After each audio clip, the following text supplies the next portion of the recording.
Today's featured sustainable brown girl is Ashley Renne, a photographer, creative director, blogger, and on-camera host with a passion for green living. Ashley's content centers around eco-travel, vegan lifestyle, and smart tech. So in this episode, we'll be talking to Ashley about how to travel sustainably once it's safe to do so, and how smart tech ties into sustainability, and her new role as Creative Counsel Board Member for Climate Power 2020. Thanks so much for joining us, Ashley. Thank you for having me. I'm really excited. It's funny, when I first started this journey, I felt so alone because I didn't feel like there were other people in my community who were into this kind of thing. And then I discovered people like you and others. And I was just so excited to have a community that, understands that this is so important. Yeah, exactly. So, I'm fangirling because I've been following you for a few years. I found your YouTube channel around the time that you traveled to India, and I just love your travel videos so much. Oh, thank you. Yeah. And since then, of course, there's been a few changes in your brand, Mhm. mainly the name change from Travel Luscious to your namesake, Ashley Renne. Yes. And of course, you've transitioned from more travel-centric content to sustainability content. So can you talk about that transition and what inspired it? It was definitely scary. Just put that out there. So I started a travel blog, I want to say back in 2014. And, traveling was my passion. I've been obsessed with traveling since I was, I want to say 20, when I studied abroad in Egypt. And it wasn't until like almost a decade later that I started this like little entrepreneur group, and we're trying to figure out like what we wanted to do with our lives outside of corporate. And we were just going around in a circle saying, what our interests were. And my two interests were travel and video production. So my professional background's in video production, and my passion was traveling. So everybody was like, you should start a travel blog or travel vlog and like make travel videos. And I was like, oh, duh, that would make sense. So that's how I became a travel blogger. It was literally born out of this one little entrepreneur group that I was in. And it was so much fun. So even though I was in corporate, every single time I would travel, I would bring my camera equipment with me. And then I would try to make like travel videos out of the destinations that I would visit. And it was going really well for a while. And then it was 2015, I went to Bali in particular. And it was the first time I became aware of like environmentalism. I was on a beach and it was just littered with trash. And it just never dawned on me before that we have such a big pollution problem, because like most of the time when you travel, you visit these beautiful places and they're super clean, of course, because people always want touristic destinations that rely on tourism dollars to look their best. But this particular beach was a more local beach, and so it didn't have like the same level of scrutiny that say like a resort beach would have. And so I had a friend with me who was really into sustainability, and she started explaining to me like all the problems on the planet, and just how we are the cause of a lot of it. And that's when it really dawned on me that I wanted to live better and not contribute to the pollution problem, because that was really like what I had a scope of at that moment. And, I just realized that, wow, like, so what I do in the United States can affect a country all the way on the other side of the world. And she was like, yeah, she was like, literally every time you litter, every time you buy plastic and just throw it away, it affects the planet, not just in your state, not just in your city, not just in your town, but all around the world. And so that's when it got me thinking, and I became really passionate about sustainability. But the problem was, over the years, travel was my safe space. I knew it like the back of my hand. It was an industry I understood. People loved travel. People loved my travel videos. I was really afraid to start talking about sustainability because I wasn't sure how people would react or respond to me talking about environmentalism. And so for a long time, my personal life really wasn't lining up with my professional life. And then at some point, I finally had the courage to just say, you know what? I want the two to align. I want to start talking about what I'm passionate about. I don't want to just talk about travel. That's not the only thing that interests me. I'm passionate about sustainability. I'm passionate about environmentalism. I'm passionate about plant-based living. And I want people to learn about this stuff. So eventually I just completely transitioned, and it was a slow transition. I was trying to slowly warm people up to the change because it is a drastic change from what I was doing before. But I'm really happy that I did it because I'm speaking my truth and owning, what I really want to do. And so it makes me happy. Yeah, that's awesome. So how do you feel like the response has been to the change? So it was interesting. I remember the very first time I decided to write about what I saw in Bali. This was back in 2015. I wrote my first article for HuffPost. I got dragged online. I got hate mail. People found my Facebook page and they were sending me these really mean messages. People found my blog. People did not like me talking about pollution in Bali, Wow. because I was talking about it from a tourism aspect and saying, oh, we as tourists need to do better. And I wasn't covering the whole angle about, like, of course, pollution problems are a result of government, local populations, and tourism. But because I was a travel blogger, I wanted to specifically address how tourists can do better. But people didn't want to hear that. Nobody ever wants to hear that it's their fault, that, things are the way they are. So it scared me. I was like, "Oop, I'm not touching this anymore. I'm going to go back to just posting travel content and playing it safe and being happy and pretending like everything's just beautiful and perfect in the world." And for a while, that's what my content was. It was happy-go-lucky travel content. But then I just, at some point I was like, okay, I can't do this anymore. Like, this isn't what I want to do with my life. I don't want to keep talking about, travel and taking pretty travel photos. It's just not me. So around 2019 is when I decided to take the plunge. And I said, what? I'm doing a complete overhaul. I'm changing my name. I'm not going to be Travel Luscious. I'm going to be Ashley Renne. I want people to know my name. And at first, it was very slow, like trying to get my audience to acclimate to this new content. I definitely lost a lot of people, but it was worth it, because anytime you go through a transition, anytime you go through like an awakening or an evolution of yourself, you're going to lose people, because people aren't meant to be with you for every chapter of your life. Some people are only meant to be with you for a season, and that's okay. And you have to be okay with that. And that's why I tell people, anybody who's like trying to rebrand themselves or reinvent themselves or change in any way, you have to own it. Because if this is who you are, if you're being true to who you are and you're speaking your truth, you're going to lose people. It's only natural. But the people that you gain who are interested in this new you or this new platform, this new message that you have to share, that's all that matters. You speak to those people and you keep speaking to those people, and you just keep on putting out the content and doing the work until you build the new community that you desire. So that's what happens over the course of the year. I just really worked on finding my new community and speaking to those people. And I'm really proud of like what I've built, because I feel like I'm finally kind of embodying what it is that I really wanted to be. And I'm really excited about it. Yeah, I can tell how excited you are about it. And your content is really exciting too. Like I'm sure you've gained a lot of new followers in the past, like few months and whatnot. Even before the whole Amplify Black Voices happened, I could tell that there's been a really big influx of Black and Brown people interested in sustainability. So it's a really exciting time. Exciting. I do feel like our community is growing. So I love that. Yeah, absolutely. So you were talking about rebranding and reinventing yourself. You have a new course that you're going to be launching soon about that. Can you tell us more about it? Yeah, I'm really excited about it. It's called Rebrand and Reinvent Yourself. Rebrand and Reinvent Yourself.com.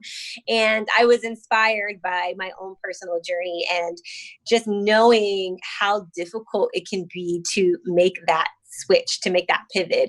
And especially like being in the middle of this pandemic, I really saw so many people struggling with it, especially in the travel space.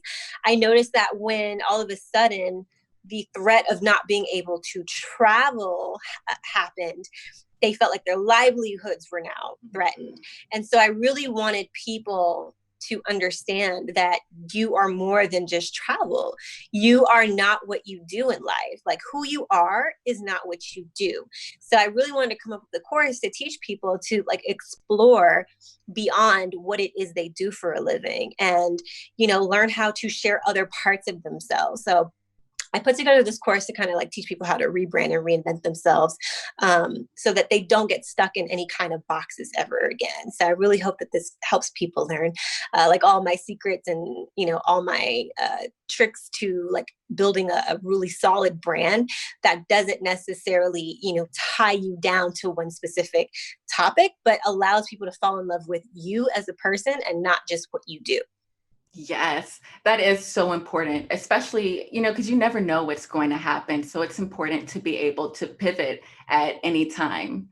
Yeah. I So, have a quote. It's my favorite quote. I've always lived by this since I was a little girl. And it was, it's not the strongest of the species who survives, nor the most intelligent. It's those who are able to adapt to change. So if you can adapt to change, you can do anything. absolutely, so true. So going back to travel, you know, we were just saying that travel is off the table for most people right now, especially considering that Americans are banned from most of the world. But of course, that right. Of course, that won't always be the case. And I hear so much about how traveling is not eco-friendly, mainly because of like the carbon emissions transmitted by planes and cars. But you're all about sustainable travel and tourism. So can you explain what that is? Yes. So sustainable travel and tourism, it's a lot of different things combined. So you can look at it from the transportation angle, how you travel. And yes, of course, you know, planes, the airline industry, they are one of the biggest culprits in the travel sector for, you know, pollution and just environmental damage. But you don't always have to travel by plane. You know, there has been this big travel boom in recent years where now everybody wants to travel, everybody wants to visit the gram. In fact, I remember seeing this article that said that one of the biggest influences of where people travel, Instagram photos. So people are seeing Instagram photos and they want to take these Instagram worthy pictures to share with all their friends. And so there's just been a really big boom in like people going to the same places. And now you have an issue of over tourism and, you know, overcrowdedness in certain areas.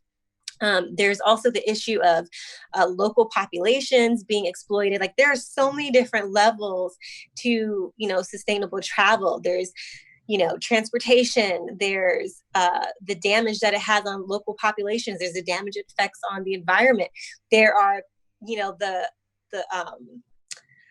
issues of what you bring into certain countries, like for example, like our different products. Even I remember I went to Hong Kong and they were talking about how like the dolphin population is starting to diminish in certain areas because of, you know, all of the boat transportation, and then, you know, the amount of people using like these skincare products that now get into the water and they damage the marine life, and, you know, the different life and the aquatic life inside these like rivers. So, you know, everything you do has an effect. And that's why I always tell people, like, you know, there's no such thing as zero waste. There's no such thing as zero impact. Just living, breathing air, we're going to have some sort of impact, but we can do things to minimize that impact. So in the area of transportation, maybe instead of taking a plane and traveling internationally so much, we cut down on our international travel and we do train travel around our own countries.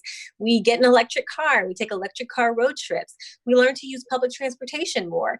We get out and we see our own cities and our own towns, our own local beaches. We get out and, you know, explore the mountains in our countries. We don't have to necessarily travel to another country to experience exoticism. I think a lot of us are just really drawn to the idea of having like this exotic experience or this authentic cultural experience. So what does that even mean? There's this phrase or this term is called the tourist gaze. And the tourist gaze basically is a set of expectations that we place on local populations to fit this stereotype of what we think that they should be. So that can be damaging in itself. And that's an aspect of sustainability. Like, so imagine like all these tourists going to these different places abroad because they want to have this authentic local experience. And it puts pressure on these local populations to not advance maybe in ways that they want to, because they have to keep up this image of being, of keeping their ancient cultural traditions when maybe they don't want to. Maybe they want to progress forward, but they can't because there's so much money in, appeasing these tourists. So there's a lot of different layers to sustainability when we travel, and it just means it means paying close attention to, the way we travel, how we do it, and just, kind of tweaking our habits a little bit, because that's really what sustainability is all about. It's about tweaking your everyday habits and your outlooks on life so that we do everything we can to preserve our resources and preserve, local populations on the planet. Yeah. Wow. I never thought about that from the standpoint of preventing a certain culture from advancing because they want to, keep that.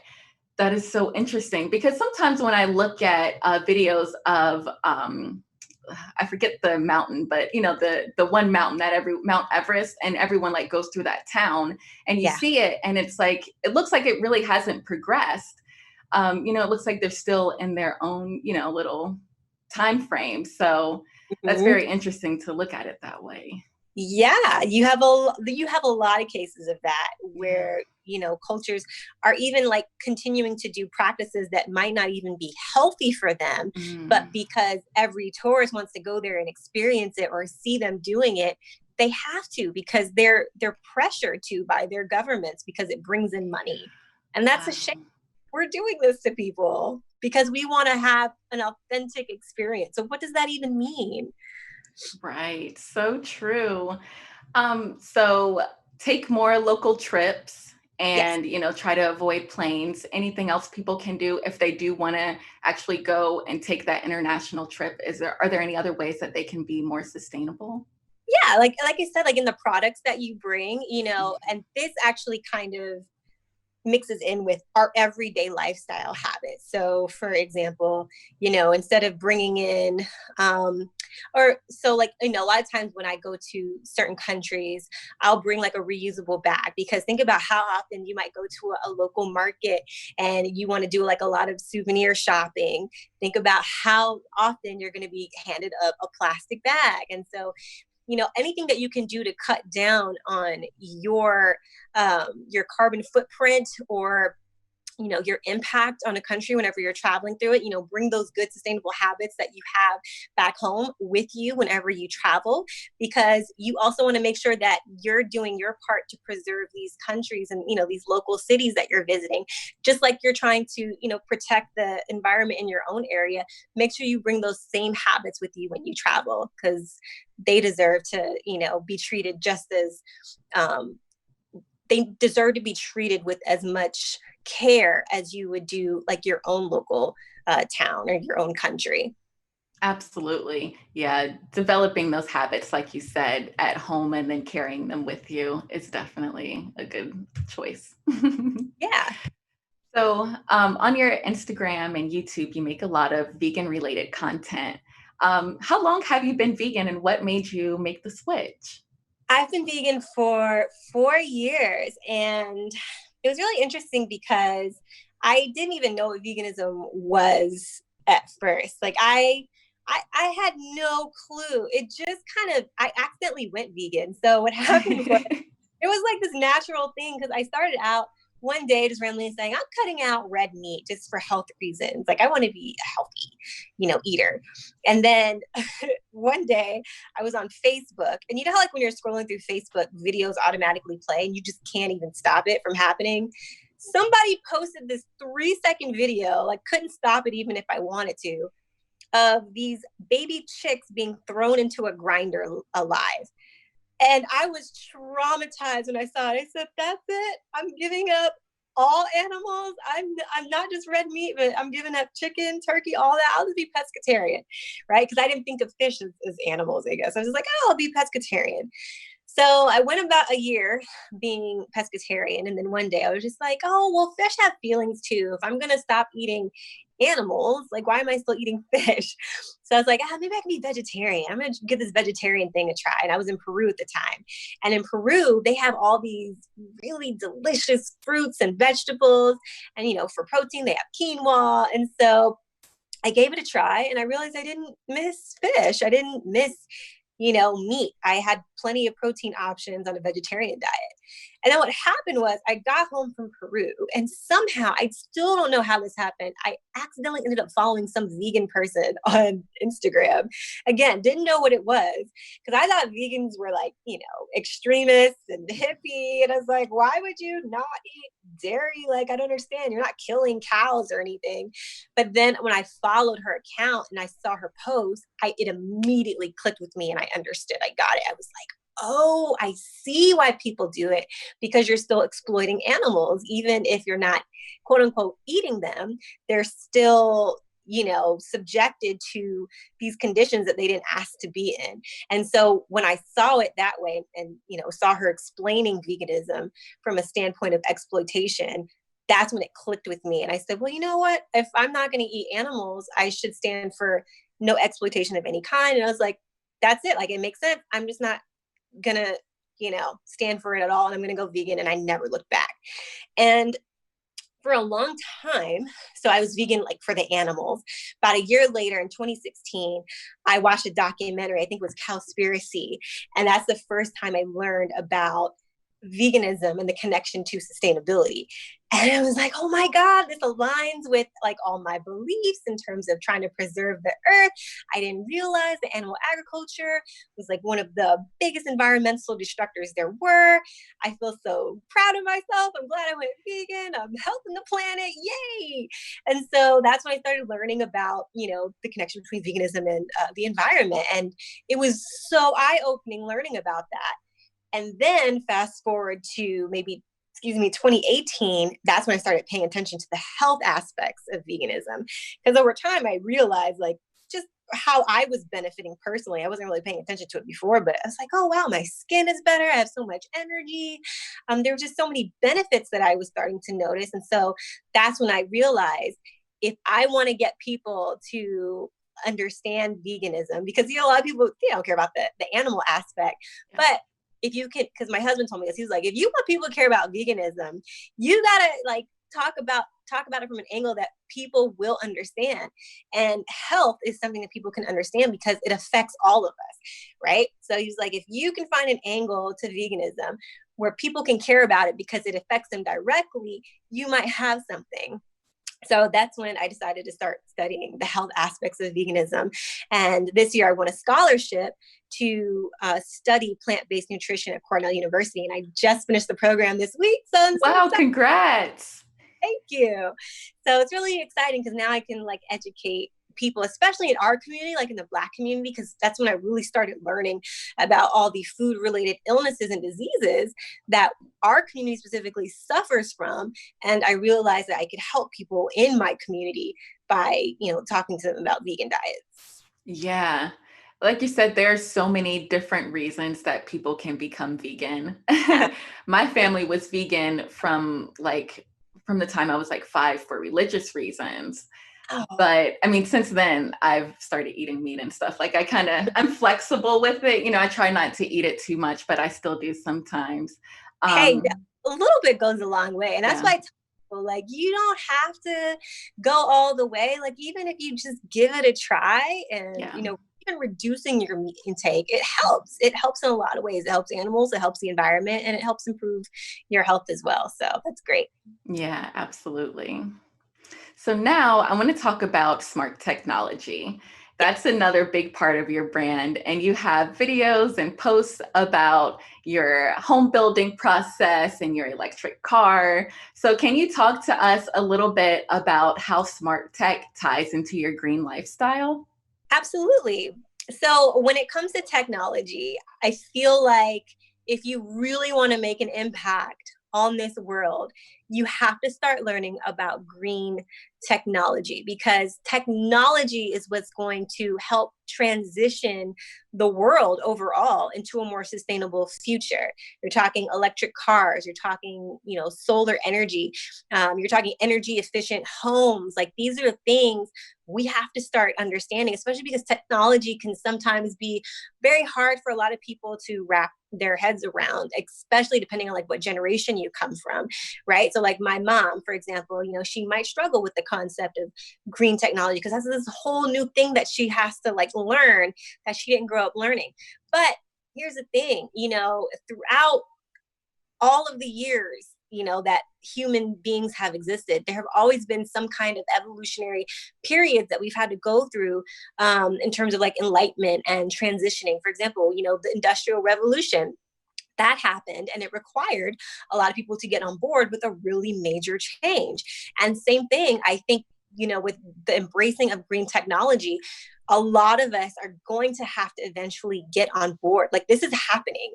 Electric cars are soon going to outnumber, gas-powered vehicles. So the sooner we start learning about it, the quicker we can, kind of hop on board and be ahead of the game, so that when it actually becomes forced and it becomes like a normal thing, it won't catch us off guard. So right now, and I'm not sponsored by Tesla in any way, but I genuinely love the Tesla brand because I see them as just like one of the most innovative technology companies there is. They're not a car company. Everybody thinks that they're a car company, but they're really a technology company.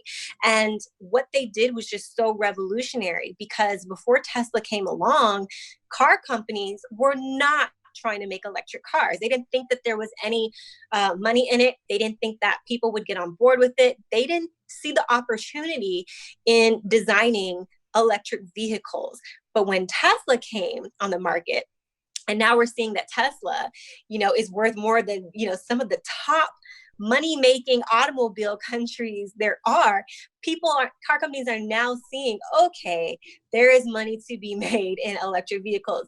We got to get on board. I need to come out with an electric Hummer. I need to come out with, electric, luxury vehicle, because they're seeing how well Tesla's doing and how people are responding to it. They're seeing the Tesla stocks go up, and Tesla thankfully has created like an entire network. Like, they are so far ahead of the game. It's going to take electric car companies, or not electric car companies, but the automobile industry a while to catch up, because what Tesla has that other car companies don't have is an entire network of supercharging. And so superchargers are basically charging stations that will charge your car very, very fast, right? Because a lot of people, like, their hesitation with electric cars is, well, how will I charge as I go? Like, what do I do on a road trip? There aren't gas stations. They're not gas stations. But if you have a Tesla, there are what's called supercharger stops, where you can stop and supercharge your car. So I drove my car. I did a road trip from Atlanta to LA, and it took 2 days. But yeah, we did it, and we did it in an electric car. And what happens is, with a Tesla, it has an internal navigation system that will route your entire trip through the supercharger network, because these superchargers are everywhere. They're not as prevalent as gas stations. Gas stations are on every corner, but there are enough supercharger stops located throughout the entire nation so that you'll never run out of electric power. You'll be able to get to your destination as long as you follow that supercharger route. And so in order for the other car companies to catch up, what's going to happen is start their own charging network. They're probably just going to band together, create their own charging network to kind of create something that is kind of along the lines of gas stations, but they're for electric cars, and they're probably going to build them throughout the country. So at some point, this is happening. At some point, it's going to be prevalent. It's going to be all over the country, and people are going to have electric cars. You're going to have more options. There won't just be Tesla. There will be tons of car companies that sell electric cars, and more people are going to start doing this. So if we can all start getting on board now, it won't be such a shock to our systems. But green technology is it's happening. So the quicker you can get on board with EVs and solar, the the less of a shock it'll be once it actually starts becoming more and more common. So, solar, it's getting cheaper and cheaper with every year. It used to be super expensive. Now, we got like I think it was a 7,000 or 8,000 tax credit because we did solar. So we got like $8,000 back from the government for implementing solar last year. But people should hop on it now because every year that credit starts getting lower and lower and lower. And once more people have solar, that credit's going to completely go away. So it's like all the people who are hopping on now in the beginning, they're getting rewarded from it because, the government, well, maybe not our current administration, but, the government that was in place before our administration put in these incentives for people to transition to green technology. And so we're still kind of riding that wave from that era. But I definitely think that if people can get on board with green technology now, it'll be very, very helpful for the future because eventually like the whole world is going to have to transition. Yeah, absolutely. And you mentioned earlier that depending on your generation, you may be a little bit slower to transition to green technology. And also, too, I feel like depending on your region, you kind of, are a little bit slower. So being in Atlanta and Georgia in the South, people are kind of resistant to stuff like that. What have you noticed? My own neighborhood, for example, and my sister had to laugh because she's from California and she was like, that would never happen here. Mm-hmm. When I first moved into my neighborhood, we put in a request with our HOA to get it approved for us to get solar panels, and they denied us. The only reason why we were able to get away with installing our solar panels was because my husband read that handbook through and through, and he found one little loophole that allowed us to get away with it. Wow. There was a loophole that said if the HOA does not respond within a certain amount of time, it's automatically approved. And it just so happened that they didn't get back to us in time. So we went ahead and moved forward with our plans. And we even had a lawyer and everything to double check that it was okay, but it shouldn't even be that difficult. Like, why am I being penalized for wanting to be eco-friendly? That is such a backwards way of thinking. So I really need for certain regions like the South to adjust their mindset and, kind of get on board with a more forward-thinking model, because this isn't sustainable. It is not sustainable to keep thinking, with archaic mindsets. It's not going to work, and it's not going to help our planet in any way, shape, or fashion. Yeah, absolutely. We really need to get on board, especially in the South. Yeah. But in general, like our country in general is way far behind. Oh, yeah. Yeah. So, I know that there's a lot of different initiatives that have been started, one of which you've recently joined, Climate Power 2020. You've joined the advisory board as environmental activist and sustainability expert. Yeah. So this is an initiative that includes other brown girls, sustainable brown girls, such as Georgia governor candidate Stacey Abrams, Rihanna Gunn Wright, the co-author of the Green New Deal, and Leah Thomas, who's an intersectional environmental activist who's really active on Instagram. Yes. So can you tell us more about your role with Climate Power 2020? Yes. So, oh my gosh, I remember when they first reached out to me, I was just so excited. I think all I saw was Stacey's name, and I was like, yes, I'm on board. I want to meet her. Can I meet her? Right. So excited to see her name on the list. I was like, yes, this is so cool. And that was all I saw. So I just saw the National Advisory Board member. So like all the politicians, the political leaders. And then they got back to me with the specific board that I was going to be on, which is like the entertainment board, the Creative Counsel. And that's when I saw, the other names, like other climate activists and singers and actresses. And when I saw Zoe Deschanel, I was Me too. Sign me up. Okay. Right. About this anymore. I'm on board. I'm good. I love her. Yeah, I was a huge New Girl fan. So. Same. Yes. Oh man, I was just so excited. But even more so, it was just the prospect of being able to join an organization that just aligned so much with my beliefs. And ironically, I remember in the beginning of this year, my husband and I were talking about like where I saw myself going, like down the line. And I was like, well, I want to take this beyond social media. Like, I really want to become, an ambassador for sustainability. And I said, I don't know if that means I have to get involved in politics somehow.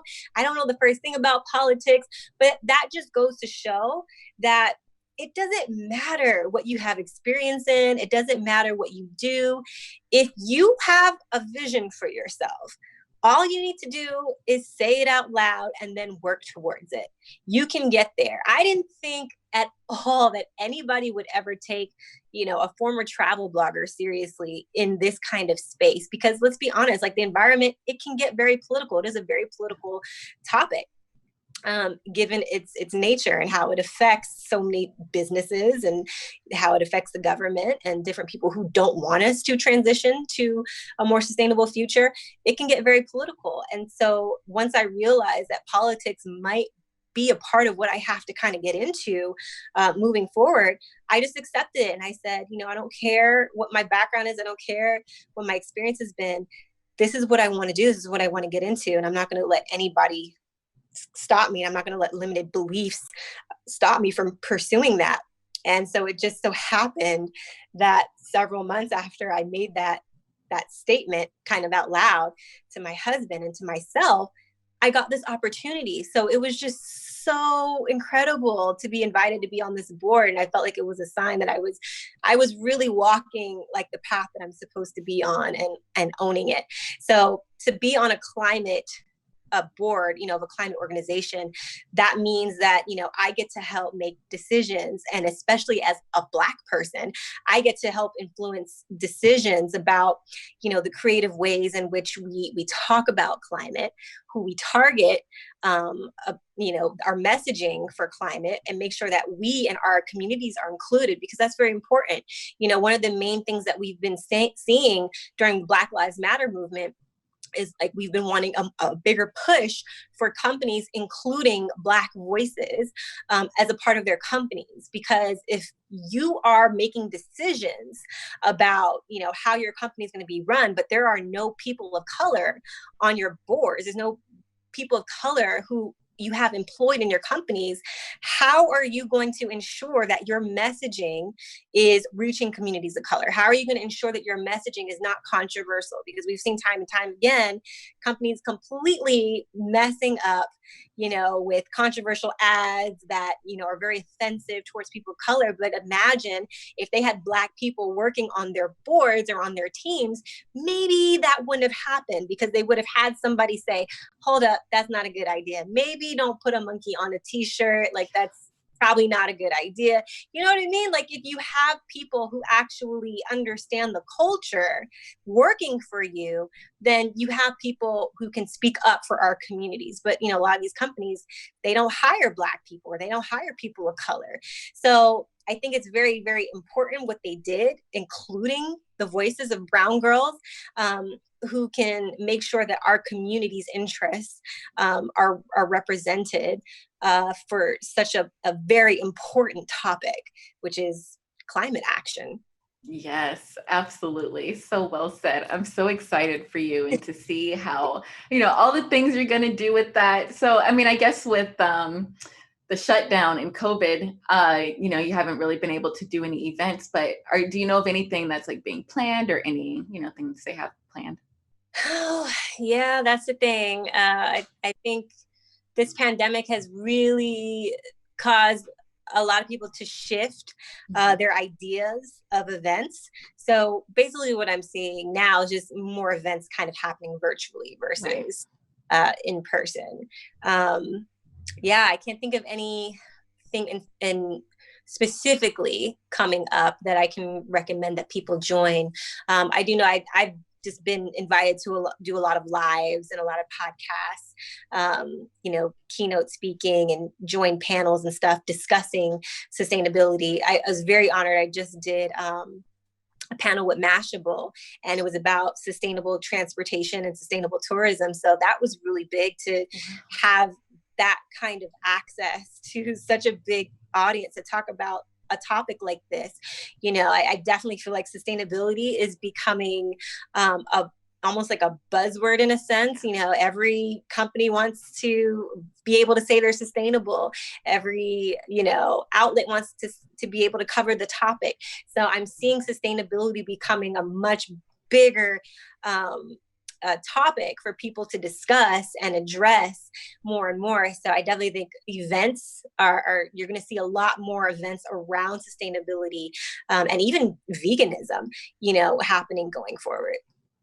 Yeah. And like you said, too, it's so important to have the diversity of voices, so being able to have you to serve on those boards is, and be a part of those talks and whatnot is really important because it's so nice to see, people that look like you who are also interested in it. Yes, exactly. It definitely is. And I'll just share like a brief story of why this is so important. I was invited to attend an EV event. And, with the electric car community, you tend to see a lot of white faces in the electric community, the electric vehicle community. And so there's this organization called EV Hybrid Nor that got started. And I'm so proud of what they did because they specifically created this group and this organization to target communities of color and teach them about EVs. So they put on this big event in Georgia, and I was invited to it. And I remember walking into the event, and this girl, her name is Brittany, she saw me and she said, "Oh my God, I'm fangirling right now." And I was like, "Why?" And she said, "You're Ashley Renne." She was like, "You don't understand. Like, I don't see people like you talking about this stuff. You're one of the first people that I've ever come across that actually understands electric cars and talks about sustainability. None of my friends are into this. None of my family members are into this. So I feel like you're just somebody who I can relate to, who actually understands the things that I love." And she was just so excited. And it just made me realize how important it is to have these communities, to have podcasts like yours, so that people who look like us don't feel alone, because it's very easy for us to feel alone when, this kind of topic tends to not be targeted towards us, which is really interesting because when it comes to climate activism and just climate action in general, I think there's this stigma where people think that it's a white thing, that only white people are interested in climate change or interested in sustainability, when that can be further from the truth. In fact, I think one of the fastest growing demographics of people in the United States who are interested in climate action are Black teens, because Black teens recognize that climate change is happening and their communities are the ones who are going to be affected first. They are being, affected before everyone else is. And it's having the biggest impact on Black communities, especially when you think about like weather related climate change activities. It's happening in the Black community. So they recognize that. So it's not just a white thing. And so I want Black people and brown people and people of color in general to know that they're not alone. There are lots of us out there advocating for change, and we're providing the resources to help them do that and make that happen. Yes, love it. All right, Ashley, one question before we get to our last question. Where can everyone find you online? I am Hey Ashley Renne everywhere. Say hey. You can find me on Instagram and YouTube. Those are the two platforms where I am the most active. On YouTube, I upload, plenty of videos about electric cars, about sustainability in general. I also share, plant-based recipes to help you on your vegan journey. And on Instagram, it's the same. Hey Ashley Renne. I post the same topics on there as well. Perfect. Please go follow her. Her aesthetic is just so beautiful, and she has the best personality, as you can see, so you will not be disappointed. All right, now, last question. What is one way that anyone can be more environmentally sustainable? One way is to adjust your mindset. Adjust your mindset from a disposable mindset to a reusable mindset. I find once you can start thinking things in terms of a long-term viewpoint versus a short-term viewpoint, you'll start paying more and more attention to, how you how you buy things, and how you live your life. Because, for example, like even like the clothes that I wear, right? I just have a closet filled with stuff that I've had since like college in my early 20s, and I'm 34 now, by the way. And I just have a bunch of classic pieces that don't go out of style, and I rent the rest of my clothes. If I want a rotating wardrobe, if I want new clothes, I just use Rent the Runway or NYNC Closet. That's a reusable mindset versus a disposable one. Because if you think about it, sustainable fashion, it's a topic that a lot of us need to start thinking about, because one of the biggest polluters outside of the agriculture industry is the fast fashion industry. So, you see a lot of people buying clothes that they're only wearing, once or twice, and then it ends up in a landfill. So when you can start thinking about things in a more long-term way instead of short-term, convenient, and disposable, it will have like this domino effect in like almost everything that you do, and you'll find yourself living a more sustainable lifestyle naturally. Yes, absolutely. Adjust your mindset. That's a great first step. All right. Thanks so much, Ashley. It was so great having you on here. Thank you for having me. I'm so excited to be on your podcast. I'm a big fan of yours as well, and I love your videos too. Thank you. Welcome.